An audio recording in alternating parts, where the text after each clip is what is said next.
قەومێ نەریتی باوک و باپیری لە یادی نەکاو بێنێتە بیری بیخاتە بەرچاو بە دڵێکی ڕوو جەنگی کاوە و تەختی فەرید و ئەو قەومە هەرگیز ناتوێتەوە بەڕووباری نیل ناشۆرێتەوە. قەومێ بۆ بەرزی خوێنی بڕژێ بە ئاگری نەورۆز جەرگی ببرژێ لە گولە و شەستیر کۆ نەکاتەوە بە هونەری جوان گۆ بباتەوە. ئەو قەومە نامرێ بەرزە و سەرفراز لە چیای سەختە ڕاو ئەکا وەک باز. قەومی ئازا و دلێر و دڕبێ لە ڕۆژی مەیدان گول لە نەبڕبێ گیانی شێخ مەحموود پشتیوانی بێ سەلاحەددینیش نیگەهبانی بێ. ئەو قەومە ئەژی ئازاد و سەربەست بەلەقەی دوژمن قەت نابێ پەست. دەمخۆش هەندەخان بینەرانی خۆشەویست فەرمونون لەگەڵ دیمانەیەک و دیدارێکی نوێی بەرنامەی قەلەندەرخانە. بەرنامەی ئەم جارەمان تایبەتە بە قسەکردن لە سەر بەرهەمە ئەدەبیەکانی یەکێک لە کەڵەپیاوانی کورد کە خزمەتێکی زۆر گەورەی بە ئەدەبی کوردی کردووە، ئەویش مامۆستا نەجمەدین مەلایە. بۆ قسەکردن و لێکۆڵینەوە لەسەر شیعرەکان و لەسەر بابەتە ئەدەبیەکانی مامۆستا نەجمەدین مەلا برای خۆشەویست مامۆستا ئاوات ئەبوبەکر میوانی بەرنامەکەمانە کە خۆی توێژەرەوە و لێکۆڵەرەوەی لە بواری شعر و ئەدەبیاتی مامۆستا نەجمەدین مەلایە. مامۆستا گیان بەخێر هاتیت. زۆر سپاس بۆ بەڕێستان. بەخێر بێ مامۆستا. هەروەها هاوڕێ بەڕێز ساکارخان بە ئامێری عود بەشداریمانەکات. بەخێر هاتی ساکارخان. بەخێر بێن ساکارگیان. بێگومان لەگەڵ هاوکارم خەندەخان. دەستان خۆش. مامۆستا بەخێر هاتن. زۆر سپاس. بەخێر بێ ساکارخان.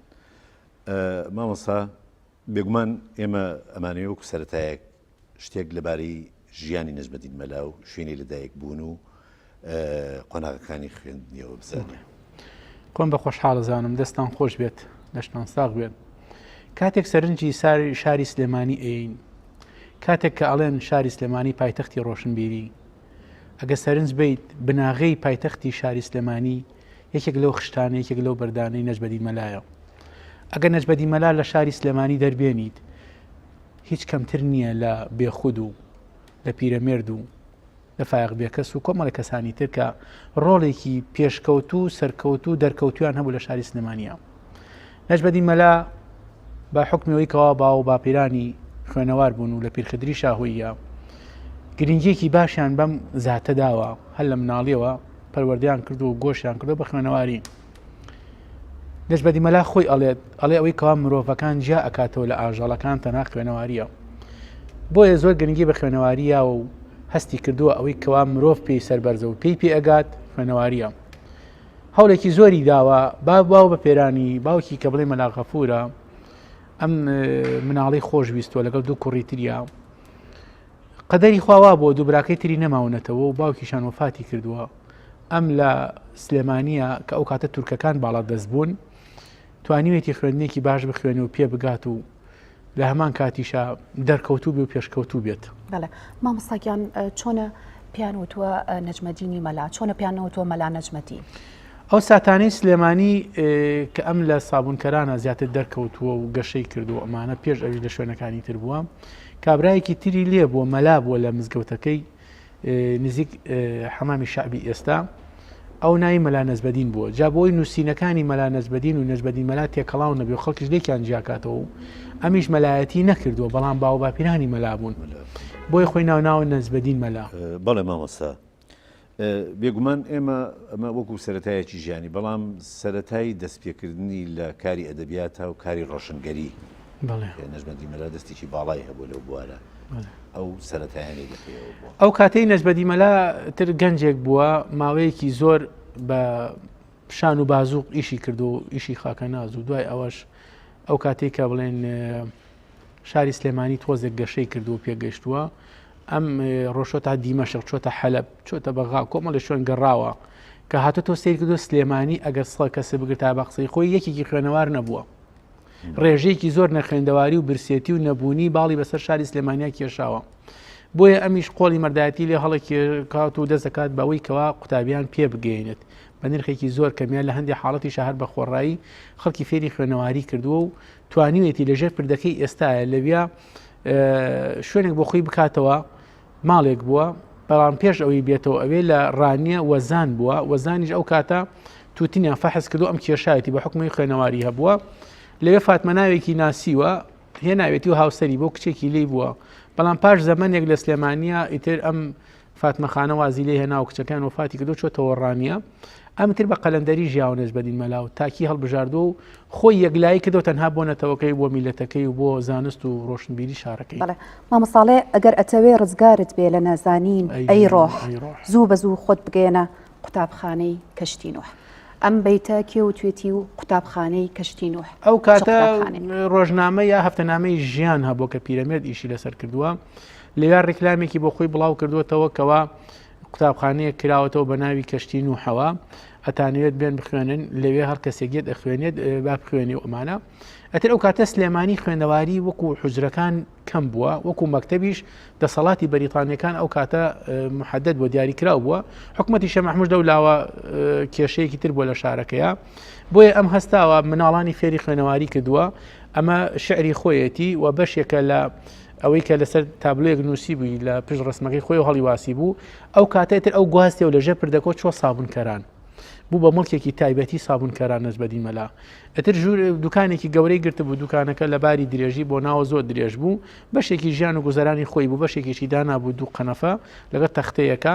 قوتابیانی فێری خوێنەواریە کرد و فێری زانستیەکردن بەڵام زانست و خوێنەواریەکەی ئەم جیاواز بوو بڵێ مناڵانی جا کردبەوە گەورەکانیشی جا کردبەوە تا ئەو کاتەی کە چی دانرا مەکتەب دانرا مەکتەبی حکومی دانرا نەجبەدین مەلا و فایق بێکەس و زێوەر ئەگەر پشتگیریان باە بە هەر کەسێک لە پۆلی چەند دابنرێت لە مەکتەبی حکومیە ئەو کاتە تلەوەیادا ئەمرا قوتابخانەی کەشتی نوح کتێبخانەش خۆی نەجبەدی مەلا ئەو شوێنی کە گرتبووی لە سابونکەران و ئیشی تیا کرد لە چەند بەشێک پێکهاتە بوو بەشی دواوەی دانابوو بۆ ژیان و گوزەرانی خۆی بەشی پێشەوەشی دانابوو بۆ قوتابیان و خوێندنی تەختە و ئەمانە لە هەمان کاتە بەشێکی جیا کردبەوە ئەو مەشەشتر کتێبی تیابوو ڕۆژنامەی تیابوو گۆڤاری تیابوو هەندێکی بۆ ئەهات هەندێکی ئەکڕی و ئەمانە خەڵکێکی شەبوون وەکو دەستگیرۆیەک بۆ نەجبەدی مەلا لە شوێنانی تر نایان کرد ئەچوو لای ئەو ئیشتراکیانە کرد و لای ئەوانیان کڕی کە ئەتوانین بڵێن بەشێکی ماڵەکەی کتێبخانە بوو ئەوە بووە بەڵام ڕۆژانی جمعانی تەرخان کردبوو بۆ کۆمەڵی ئەدیب و نووسەر و میوان و ئەمانەکە ئەچون سەردانیانە کرد بە حکمیەوەی کەوا من لەو کەسانەی دیدارم لەگەڵا سازکردون و قسەیان بۆ کردم سەبارە بە نەجبەدین مەلا ڕۆژەکانی تری دانابوو بۆ قوتابیان قوتابیەکانیشی بەش کرد و بە چەند بەشێکەوە بەشێکیان ئەوانە بوون کە لە مەکتەبە لاوازن کە زیاتر بخوێن بەشێکیان ئەوانە بوون کە ئیکمال بوون لە مەکتەباکو پێویست دەرناچوون بەشێکیشی کە دانابوو بۆ شەوان و بۆ کاسبکاران بوو کە خەڵکێکە بوو لە خوێنەواری دەست دەرچوو بوو بۆی هەمزان بێتەوە سەر پێگەی ژیان و خوێنەواری و لە ژیانی ڕۆژانیشە پێویستی بەو خوێندەواریە بوو شەوانە نەجبەدی مەلا ئەیان خوێن درێژە بە باسەکارمانەین بەڵام پێمان خۆش ئەگەر کاک حەمید ئێستا شعرێکمان بۆ بخوێنێتەوە ئەگەر خات و ساکار هاوکارمان بێ دەست و پەنجەت خۆش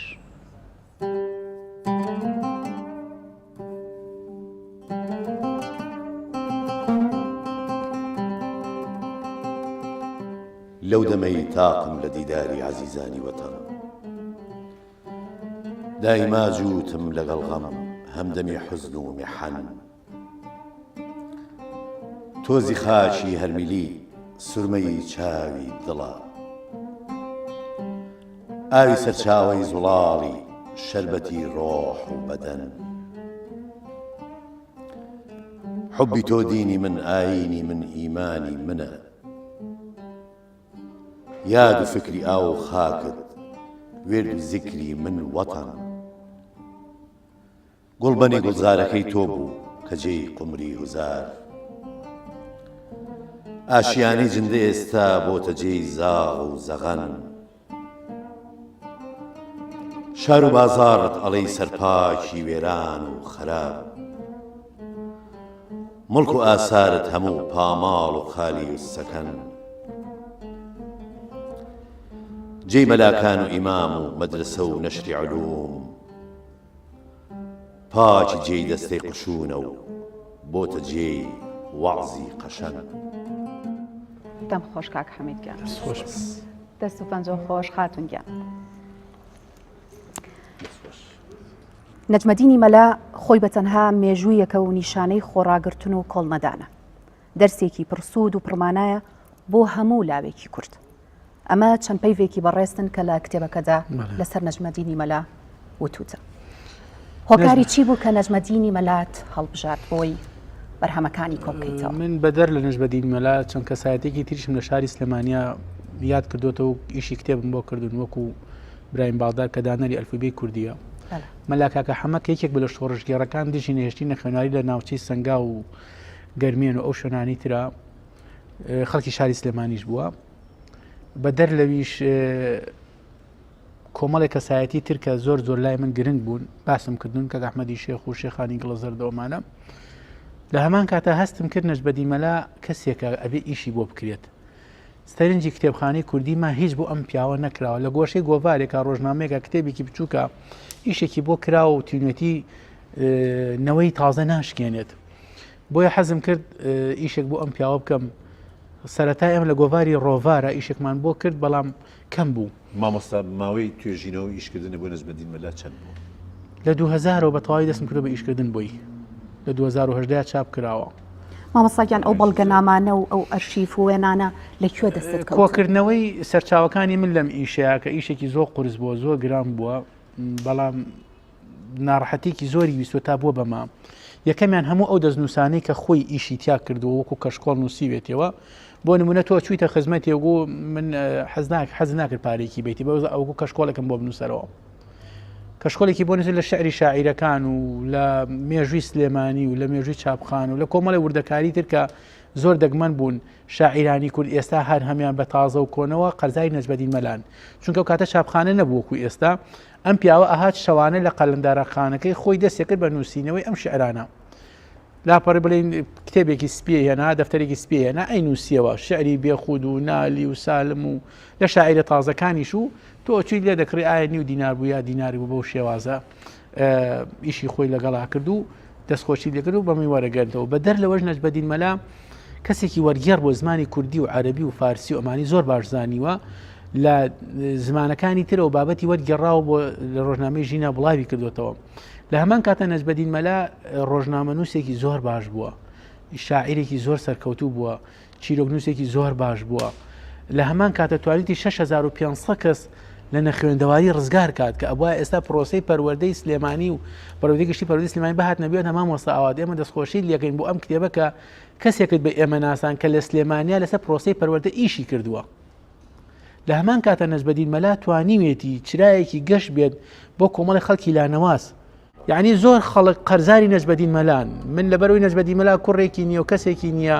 لایەکی بۆ نەکراوەتەوە بەڵام من سواز بۆ خوا ئەو کەسانش کە هاوکارم بوون من توانیمە بەدەر لە دەستخەتەکانی خۆی کەوکو سەرچاوە بەکاری من ڕۆژنامەی ژین دووهم سەرچاوم بووە سێهەمیشان ئەو کەسانەی کە ئێمە سەرپرسیارەکەی جەناب کەسێک ئەو کەسانش کە لەگەڵ نەجمەدین مەلایە تێکەڵ بوون ئەمە سێهم سەرچاوم بوون.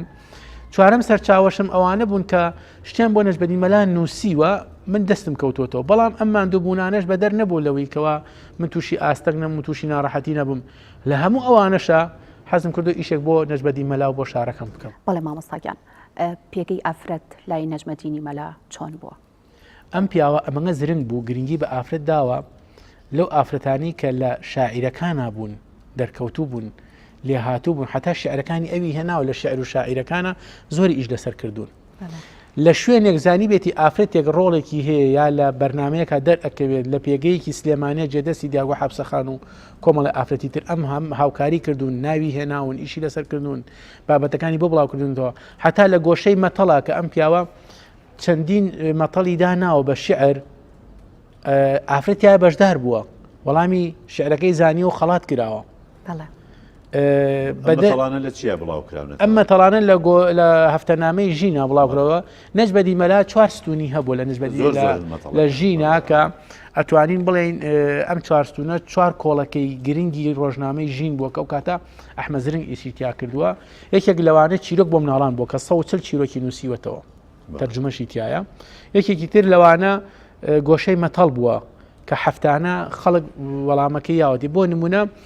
نووسیوێتی ناوی شارێکە لە شارباژێڕە لە 8 پیت پێگێت ئەو بە شعر نووسیوێتی پیتی یەکەم و دووهەم و سێهەمی خواردنێکی زۆر ناخۆشە ئەگەر نقطەکەی بۆ دابنی سێ نقطەی بۆ دانی مناڵ تاالبێتی وشەی پێنجەم و شەشەم و حوتەم و هەشتەمیان ناوی شارێکە ئەمانەوە حاصل سیرەمێرگ دەرچووە یا هەبوو بۆ نمونە 12 سواری مەریوان دەرچوو یا بناوی شایی بناوی لە دەرچووە زیاتر ئەمانە دیداکتیکیش بوون یعنی تربەوی بوون بەڵێ بەڵێ ئەتر ئەمان بەشی گۆشەی مەتەڵەکەی بۆ کە ئەو ئیشی لەسەر کردو دووەم ستونی بۆ سێهەم ستونی لە ڕۆژنامەی ژینە توانیوێتی چەندین شاعیری لە فەوتان ڕزگاری کات ئەم هێنایەتی ژیاننامەکەی هێناوە شعرێکی هێناوە بە دەر لەوەش ستونێکی تری هەبووە کاتێک کەسێک وەفاتی کردو یا ساڵیادی بووە ئایا جوان خەڵکی سلێمانی جوان هەڵخسۆ نەجبەدی مەلا چی بۆم زاتە ئەنووسێت لە ساڵیادەکەی یا لە چلەکەی ئەمەی نووسیوە ئەمە بەشێکی تری بۆ بەشێکی تریشان کە زۆر زۆر گرنگ بۆ بەلای نەجبەدین مەلاوە توانیوێتی پێگەی مناڵ پێگەی پرۆسەی پەروەدە کە ئەو کاتە تعلیم و ئەوانیان پێوتووە لای خەڵک خۆشەویستی کات پیرەمێد زۆر لەسەر نەجبەدی مەلا ئیشی کرد ئەو کاتی کە لە ژیانیا بۆ پێی گەیاندووە دوایش کە پێگەیشتووە نەجبەدی مەلا ئەمەی لەبەر چاو بووە زۆر گرنگی بە ژین داوەتە ئەو کاتی وەفاتی کردووە ئەگەر خەندەخان شعرێکی نەجبەدین مەلامان بۆ بخوێنێتەوە بە خۆشحاڵیەوە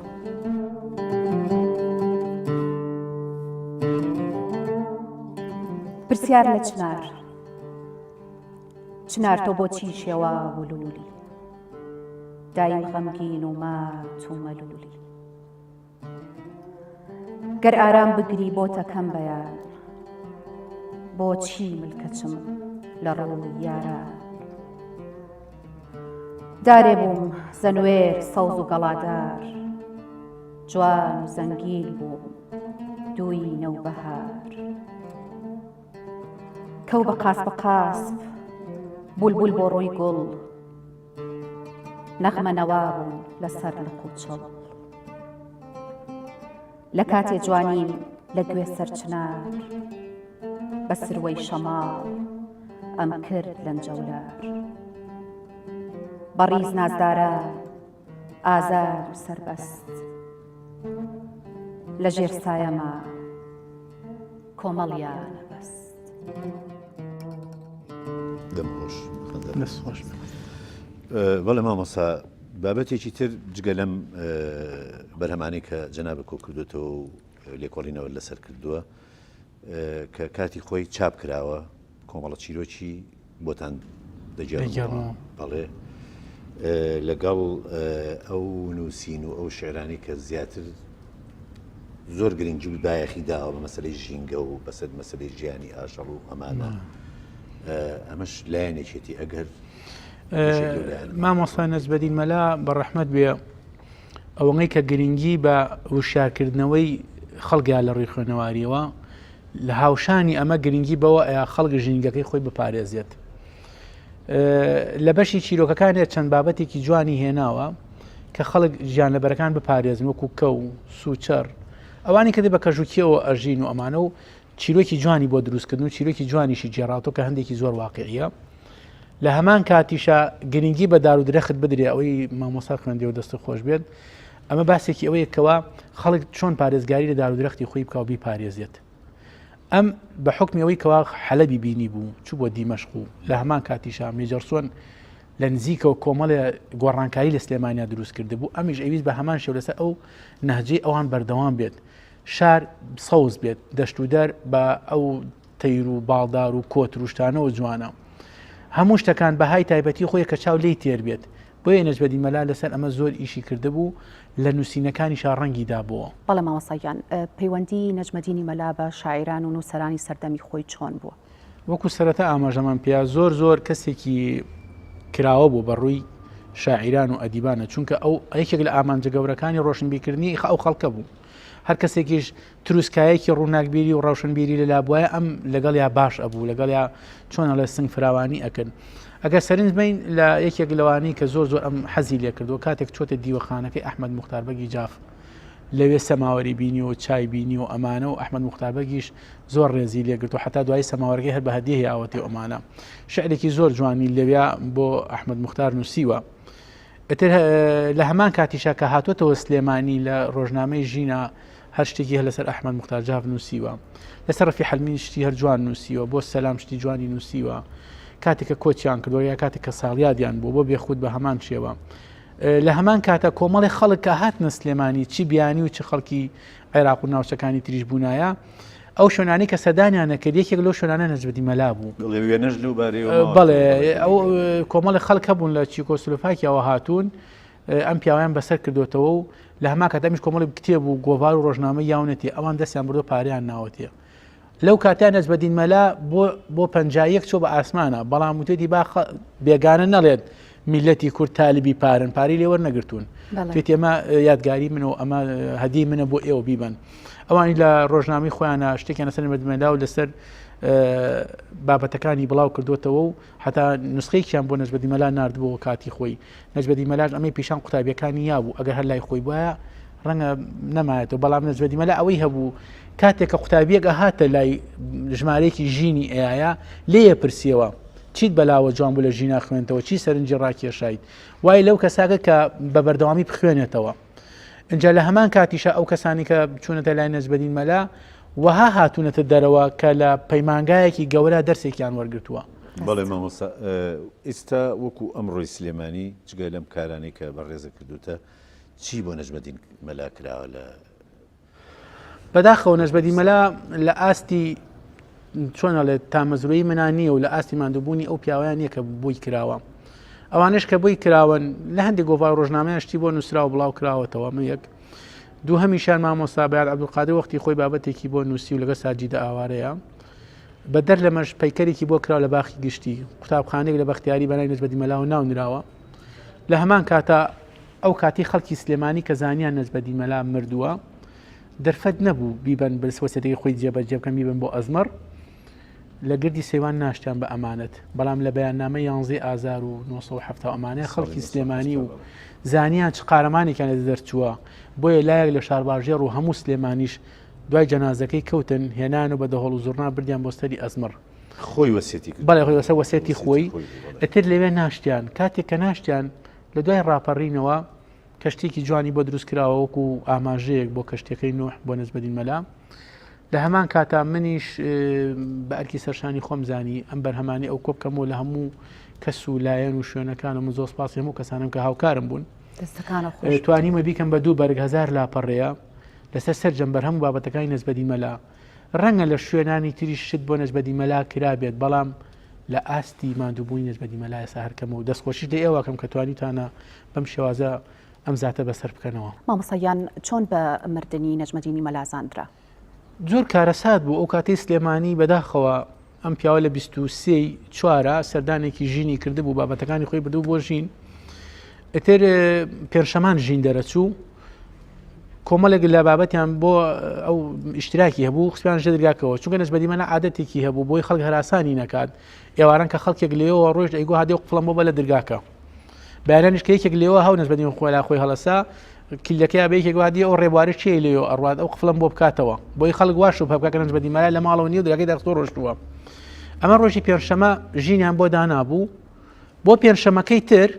ئەو کەسێک کە ژینی بردەبوو لە ژێدرگاکە خسبێژۆ تەماشاکەی تیژ لا نەبراوە و بۆنێکی ناخۆشی ژێت چوو بۆ بە جەماعەتی ئەحمەد زرنگ و خەڵکی ئەو کاتی مەتبعی ژینی وتبوو وڵای بۆنێکی ناخۆشی و هەردوو عەدەدەکەی ژینیشی لا نەبردووە.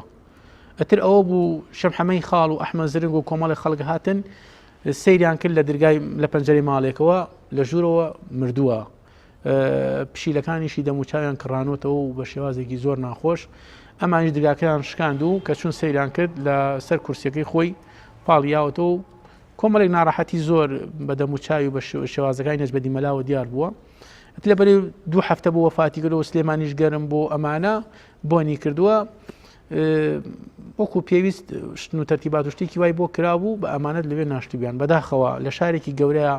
و ماڵەکەی خۆشی بوو بە گۆڕست بووی. بەڵێ مامۆستاگیان زۆر سپاس مامۆستاگیان بۆ زانیاریەکانت زۆر سپاس بۆ خات و ساکار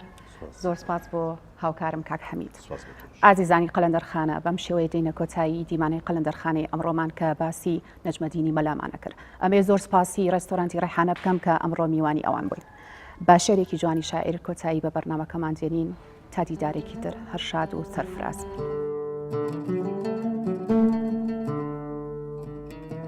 نۆزدەی حوزەیران سەرەتای هاوین گەرما لە گەرمیان بۆمان هات بەتین گوڵخونچەی وەران لە گوڵزار و باخ بلبل غەمگینە بێدەنگ بێدەماخ چوار قارەمانمان کە جێی هیوا بوون بۆ ڕۆژی نەبەرد پشت و پەنا بوون بۆ بەرزی گەلیان ئەیان کرد خەبات تا کورد ڕزگارکەن لە پەستی و نەهات بێخە و پۆشاک بێ حەسانەوە بۆ بەرزی وەتەن ئەچەوسانەوە بەردیان سەرین بوو دۆشەک دڕک و داڵ خواردنیان بەڕوو یاخ و خەپلەی گاڵ کاک عیزەت عەزیز لەگەڵ خەیرڵڵا سەنگەری سەختیان نەکرد بەرەڵا بە شریخەی گولە لەو شوێنە بەرزە دڵی دوژمنیان ئەخستە لەرزە خۆ کاکە قودسی و مستەفا خۆشناو نەیانویست کوردان ڕزگارکەن لە داو